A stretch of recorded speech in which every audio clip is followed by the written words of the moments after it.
அம்மா உன் வார்த்தை வேதம் என்றெண்ணும் மகனும் நான் தானம்மா. உலவும் என் கோயில் பேசும் என் தெய்வம் உலகில் நீதானம்மா. தாயே உன் கண்ணில் துளி நீர் கண்டாலும் இதயம் தாங்காதம்மா. ஏதோ உன் நெஞ்சில் துயரம் என்றாலும் விழிகள் தூங்காதம்மா. வண்ணமுகம் வாடி நிற்க பார்த்ததில்லை நானும் என்னாலும்.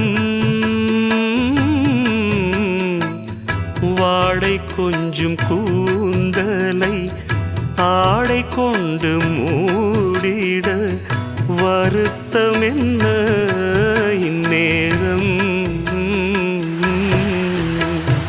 சொல்லி சொல்லி வந்ததில்